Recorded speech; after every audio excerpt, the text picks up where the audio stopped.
হনুমানের 10টি অজানা গল্প। নমস্কার বন্ধুরা, আশা করি আপনারা সবাই খুবই ভালো আছেন। আজ আমার আলোচ্য বিষয় হল পবনপুত্র হনুমানের 10টি অজানা গল্প।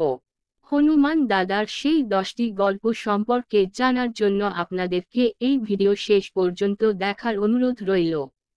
তাহলে চলুন জেনে নেই সেই গল্প। পবনপুত্র হনুমানের অসীম ক্ষমতার কথা আমাদের সকলেরই জানা রয়েছে। তাকে প্রসন্ন করবার জন্য আমরা সকলেই হনুমান চালিসা পাঠ করে থাকি, কিন্তু তার জীবনের অনেক কথাই আমাদের অজানা। আজ আমরা জানব হনুমানজির জীবনের 10টি অজানা গল্প, যেগুলো আপনি আগে কখনো শোনেননি। এ ব্যাপারে নিশ্চিত। 1. হনুমানজির জন্ম হয়েছিল মাতা অঞ্জনির পাপ নির্মূল করতে। হনুমানজির মা অঞ্জনি ছিলেন মর্তের এক অপ্সরা। মুনি ঋষির পাপে তার মুখ বাদরের মতো বিকৃত হয়ে যায়। তাকে অভিশাপ দেওয়া হয়, তিনি যখনই ভালোবাসার বন্ধনে আবদ্ধ হবেন তার মুখ বানরাকৃতি হয়ে যাবে। অঞ্জনি প্রেম বন্ধন এবং বিবাহ হয় বানর রাজ কেশরীর সঙ্গে। অঞ্জনি ছিলেন শিবের উপাসক। তার উপাসনায় শিব প্রসন্ন হয়ে তাকে বর দেয় যে তার গর্ভে জন্ম নেবেন এবং তাতে তার পাপ কেটে যাবে। একবার রাজা দশরথ পুত্র লাভের আশায় যজ্ঞ করছিলেন।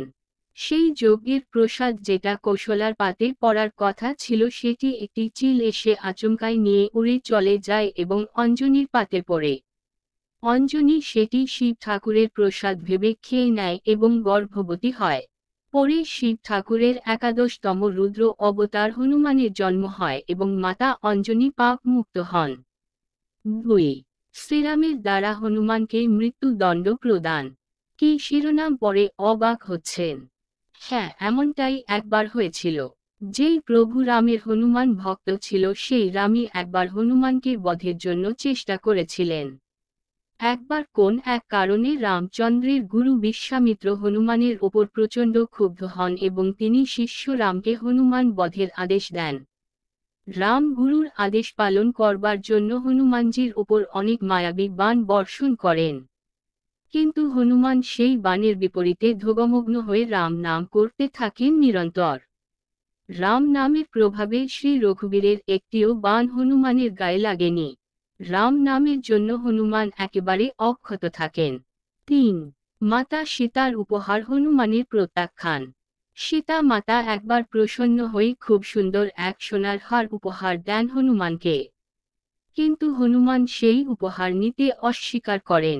সীতা মাতা একটু অসন্তুষ্ট হয়ে তার উপহার প্রত্যাখ্যান করার কারণ জিজ্ঞেস করেন। তখন হনুমান তার বুক চিরে সীতা মাতাকে দেখান। তার বুকে শ্রীরাম ও সীতা বাস করেন, তাই অন্য সব কিছু তার কাছে তুচ্ছ। 4. হনুমানের লেখা রামায়ণ।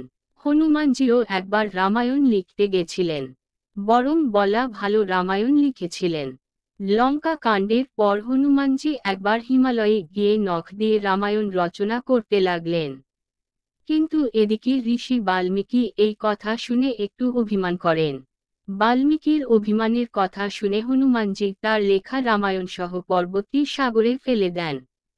5. ভীম এবং হনুমান দুই ভাই। আপনারা সকলেই জানেন, মহাভারতে উল্লেখ আছে একবার হনুমানজি ভীমের গর্ব চূর্ণ করেছিলেন। কিন্তু আপনারা জানেন কি ভীম ও হনুমান দুই ভাই? হনুমানজির জন্মদাতা পিতা হলেন কেশরী আর ভীমের হলেন পাণ্ডুর ছেলে, কিন্তু এদের দুজনেরই আধ্যাত্মিক পিতা হলেন বায়ু, তাই তারা একে অপরের সহোদর। হনুমানজির জন্মে বায়ুর অবদান তো আপনি জানেন, ঠিক সেই রকমই ভীমের জন্মের পেছনেও বায়ুর অবদান রয়েছে। প্রসঙ্গত উল্লেখ্য, পঞ্চপাণ্ডবের পিতা যুধিষ্ঠির কিন্তু এক অভিশাপে সন্তান জন্মে অপারগ ছিলেন। 6. হনুমান নামের প্রকৃত অর্থ বিকৃত চোয়াল। হনুমান কথাটি প্রকৃতপক্ষে একটি সংস্কৃত শব্দ। হনু কথাটির অর্থ হল চোয়াল এবং মান কথাটির অর্থ হল বিকৃত, অর্থাৎ বিকৃত চোয়াল। শৈশবে সূর্যকে মধুর ফল ভেবে খেতে যাওয়ায় ইন্দ্রদেবের বজ্র প্রহারে হনুমানজির চোয়াল বিকৃত আকার ধারণ করে। 7. হনুমানের ক্ষুধা নিবারণ। বনবাসের সময় একবার হনুমানজি সীতা মাতার সঙ্গে দেখা করতে তাদের কুটিরে যান। সীতা মাতা খুব আনন্দিত হয়ে হনুমানজিকে খেতে বললেন এবং তার জন্য অনেক খাবার রান্না করলেন। এবার খাবার সময় সীতা মাতা যখন খাবার পরিবেশন করতে লাগলেন তখন হনুমানজির ক্ষুধা কোনভাবেই মিটছিল না। এর মধ্যে সীতা মাতার রান্না করা খাবার প্রায় শেষের পথে। এই অবস্থায় সীতা মাতার রামজির শরণাপন্ন হওয়া ছাড়া কোন উপায় ছিল না। তিনি রামজিকে সব কথা বললেন এবং রামজি হনুমানজির খাবারে তুলসী পাতা খেতে দেবার জন্য বললেন। সীতা মাতা রামজির কথা মতো তাই করলেন। তুলসী পাতা খেয়ে সঙ্গে সঙ্গে হনুমানজির ক্ষুধা নিবারণ হয়ে গেল। আর কিভাবে সুগ্রীবের সেনাপতি হলেন হনুমানজি? শৈশবে যে সূর্যদেবকে হনুমানজি মধুর ফল ভেবে খেতে গেছিলেন, বড় হয়ে সেই সূর্যদেবকেই তার গুরু করেছিলেন। সূর্যদেব হনুমানজির মেধায় অত্যন্ত মুগ্ধ হয়েছিলেন। তিনি মাত্র 60 ঘণ্টায় সমস্ত শাস্ত্র জ্ঞান লাভ করেছিল। সূর্যদেব হনুমানজির কাছ থেকে গুরু দক্ষিণা হিসেবে সুগ্রীবের সঙ্গী হতে বলেন। তিনি সুগ্রীবের সেনাপতি হিসেবে নিযুক্ত হন। সুগ্রীব ছিলেন সূর্যদেবেরই সন্তান। 9. ভরত দ্বারা হনুমানজিকে আক্রমণ। হনুমানজি একবার ভরত দ্বারা তীরবিদ্ধ হয়েছিলেন। রাম রাবণের যুদ্ধে লক্ষণের একবার প্রাণ ত্যাগ ঘটেছিল, সেই কথা সকলেরই জানা। হনুমানজির দায়িত্ব পড়েছিল সঞ্জীবনী বুটি আনবার। সেই আদেশানুসারে হনুমানজি সঠিক সঞ্জীবনী বুটি চিনতে না পেরে গোটা গন্ধমাদন পর্বত তুলে নিয়ে আসবার সময় ভরত মনে করেন কোন দৈত্য অযোধ্যার ক্ষতি করতে এসেছে। তিনি শ্রীরামের নামে এক তীর ছোড়েন। সেই তীর হনুমানজির পায়ে গিয়ে লাগে। তীর শ্রীরামের নামে ছোড়া হয়েছিল বলে হনুমানজি সেই তীর প্রতিরোধ করেনি। পরে ভরত আহত হনুমানজির কাছ থেকে সব শুনে স্তম্ভিত হয়ে যান।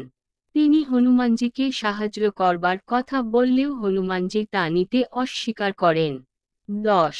হনুমানজিরা মোট 6 ভাই ছিলেন। ব্রহ্মপুরাণ অনুসারে মাতা অঞ্জনী ও কেশরীর হনুমানজি ছাড়াও আরও 5 সন্তান ছিল। অর্থাৎ হনুমানজির আরও 5 ভাই ছিল। তাদের নাম মাতিমান, শ্রুতিমান, কেতুমান, বাতিমান ও ধৃতিমান। হনুমানজি ছিলেন বানার রাজকেশরীর জ্যেষ্ঠ পুত্র। উপরের এই 10টি ঘটনার বেশিরভাগগুলোই হয়তো আপনাদের অজানা ছিল। হনুমানজির অপার ক্ষমতার মতো তার জীবনের অনেক ঘটনাই আমাদের কাছে আজও অজানা এক রহস্য। আজ এইটুকু বলে শেষ করলাম। হনুমান দাদার এমন সুন্দর ভিডিও দেখার জন্য আমার চ্যানেলকে লাইক ও সাবস্ক্রাইব করুন। ধন্যবাদ বন্ধুরা।